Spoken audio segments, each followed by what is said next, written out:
चातुर्मास 2021 सानंद संपन्न हुआ और चातुर्मास की संपन्नता पर, पूर्णता पर कार्तिक की चातुर्मास 2021 तानिका में चातुर्मास 2021 श्री सिद्ध चक्र महामंडल विधान का आयोजन किया गया। लाभार्थी पुण्यार्जक थे, कर्ता धर्ता सर्वे सर्वा थे श्री भूपेंद्र भाई रेखाबेन हुम्मड़।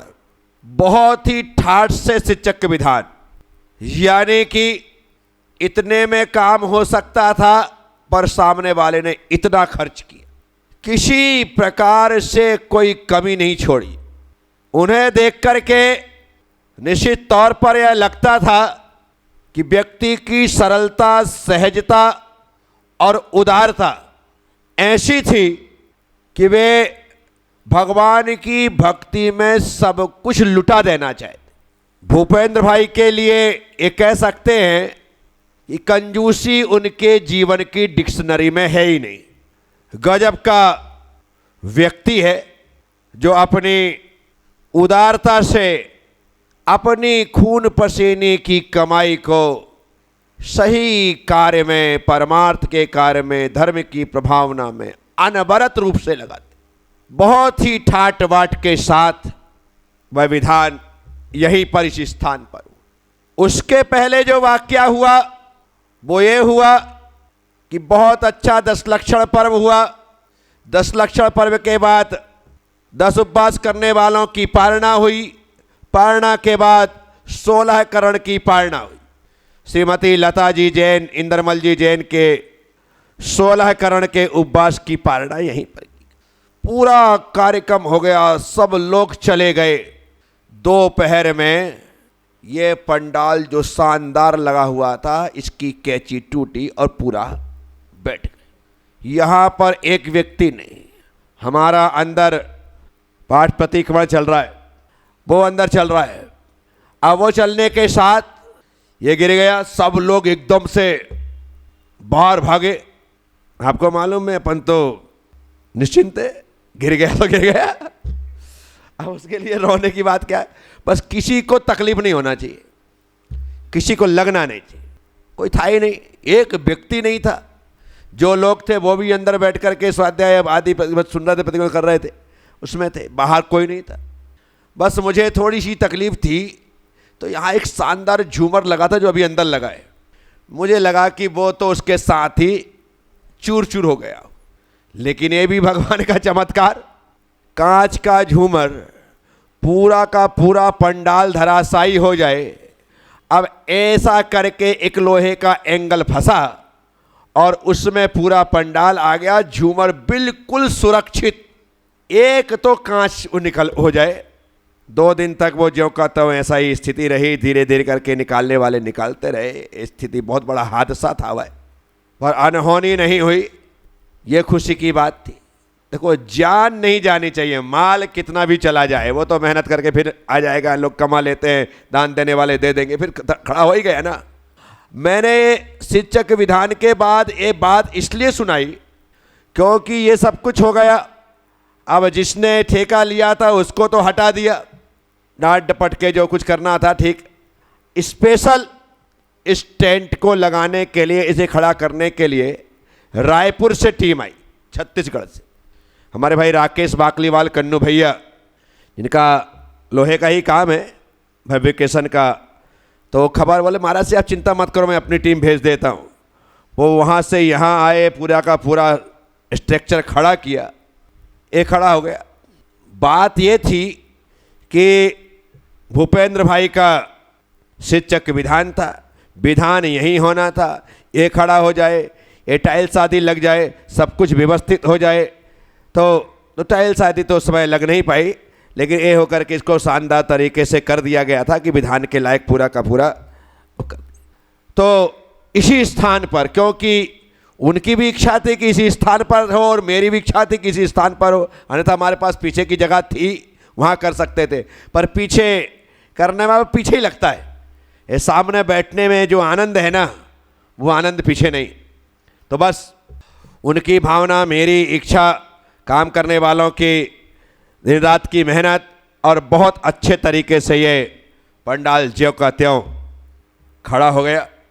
यहाँ पर सिद्धचक्र विधान के समापन पर जब सभी लोग थे, उसी अवसर पर चातुर्मास कलश के कूपनों का ड्रा निकाला गया।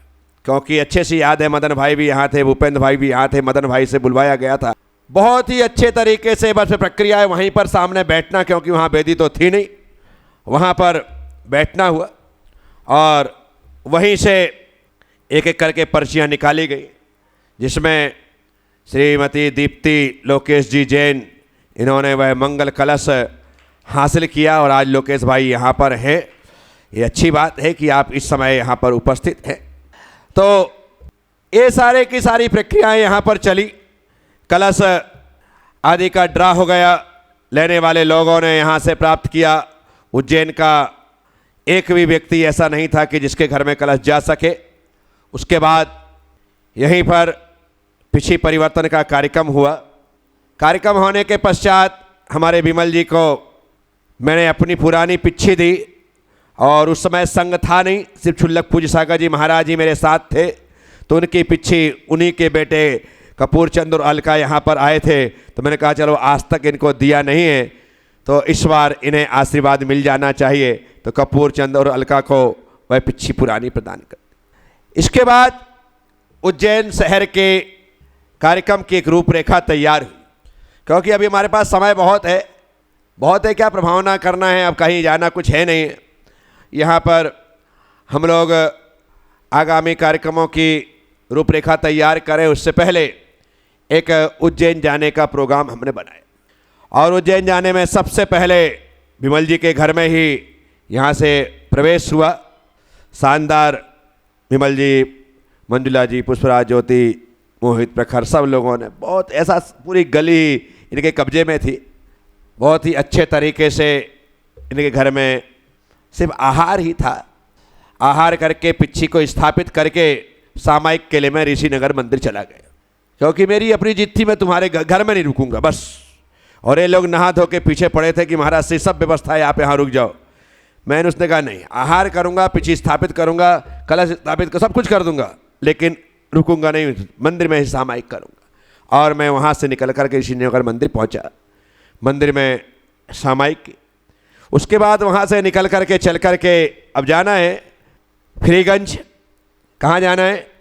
फ्रीगंज जाना है, क्योंकि फ्रीगंज में भगवान महावीर स्वामी के तप कल्याणक के अवसर पर नारी चेतना मंडल के द्वारा जो वहाँ पर भगवान महावीर स्वामी का विधान रखा गया था, तो उसमें वहाँ पहुँचना था।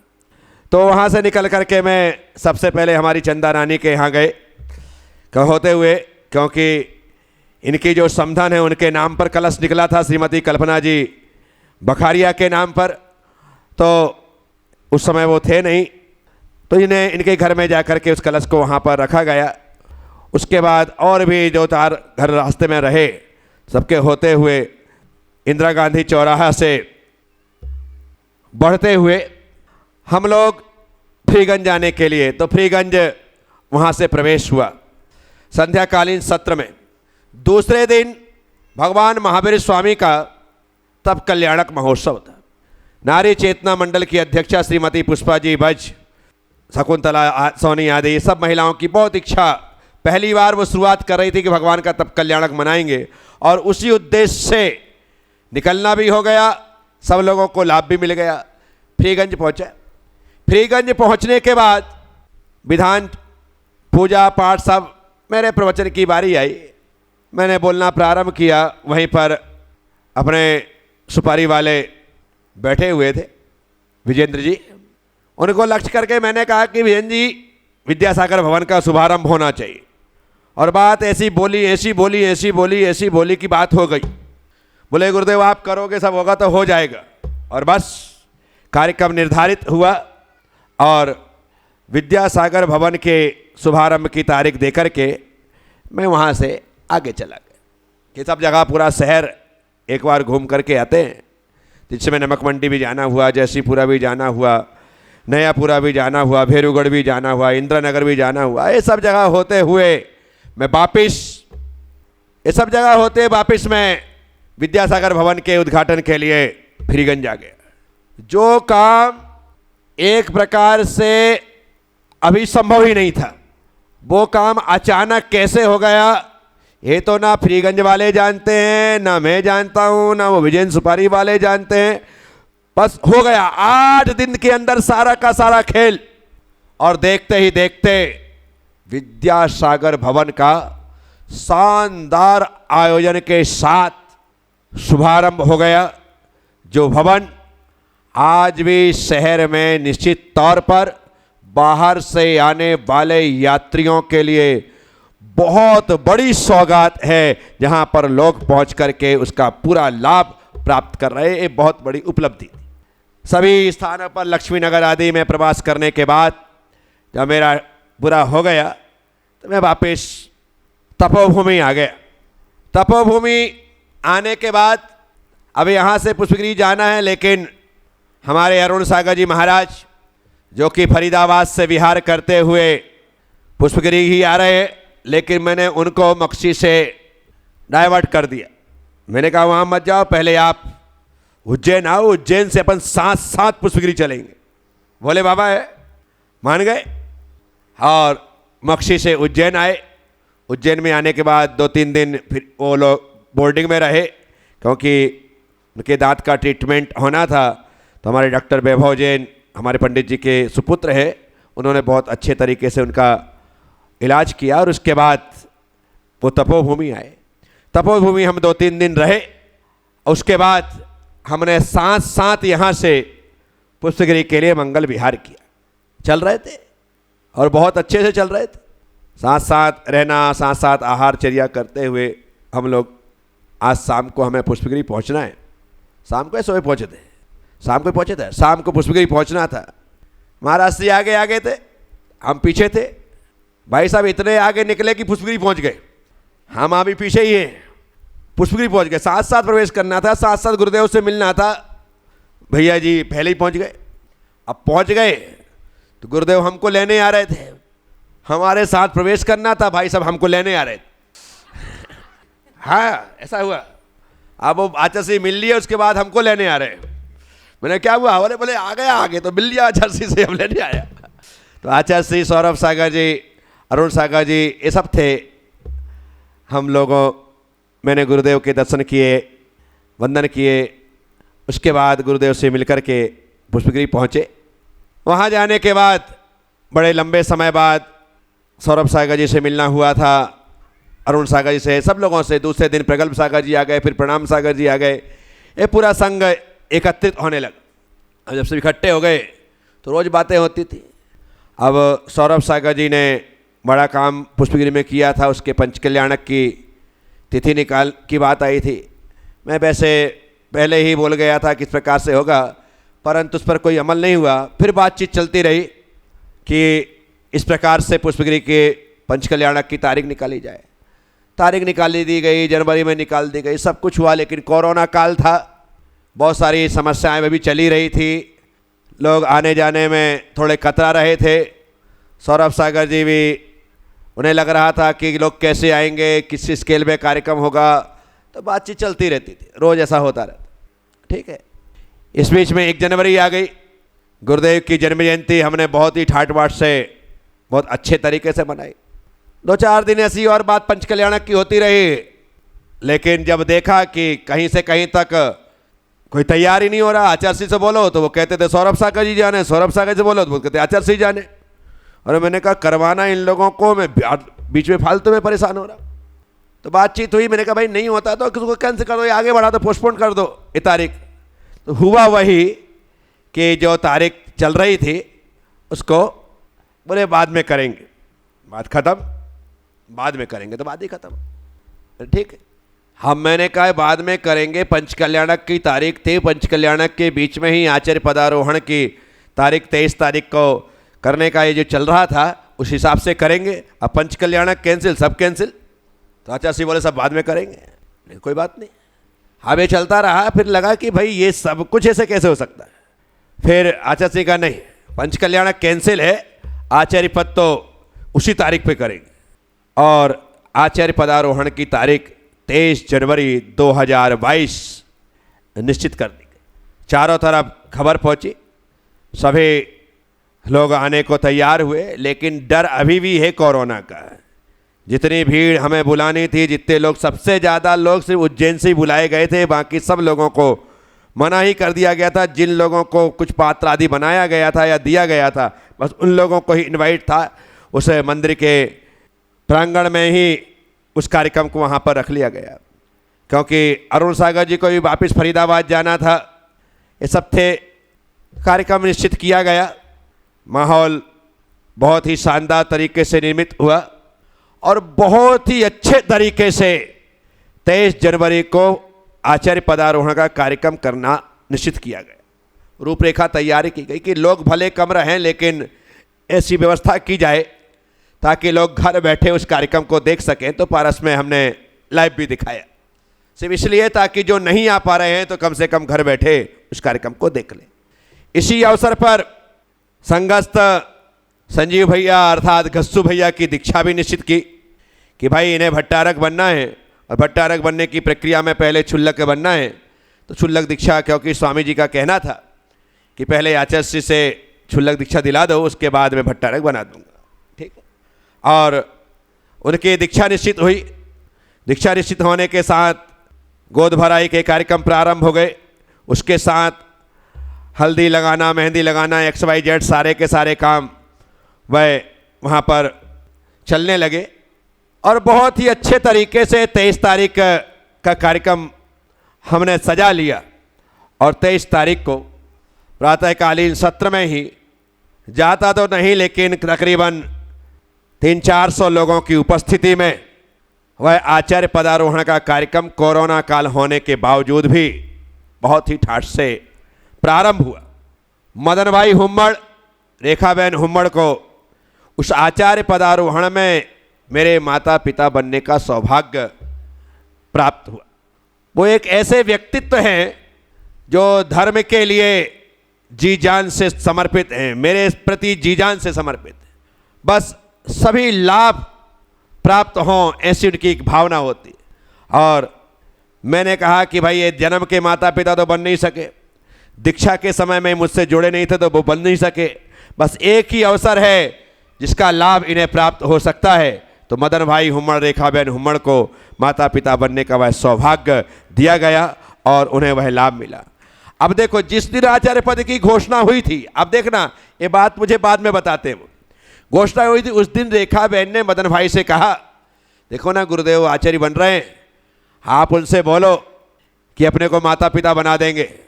मदन भाई ने कहा, देखो मैं गुरुदेव से कभी कुछ बोलता नहीं हूँ, कभी कुछ मांगता नहीं हूँ, वे अपने आप मुझे दें तो मैं सहर्ष स्वीकार, लेकिन बोल करके नहीं लूँगा।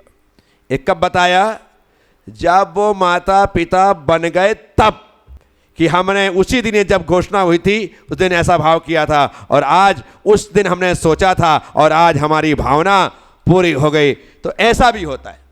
उसके अलावा इस सिंहासन पर सबसे पहले बिठा, क्योंकि आचार्य पद बनने पर महत्वपूर्ण प्रक्रिया यही होती है कि सिंहासन पर आसीन करना और पैरों में, सिर माथे में तो तिलक लगाएंगे नहीं, तो पैर के, दाएं पैर के अंगूठे में तिलक लगाना।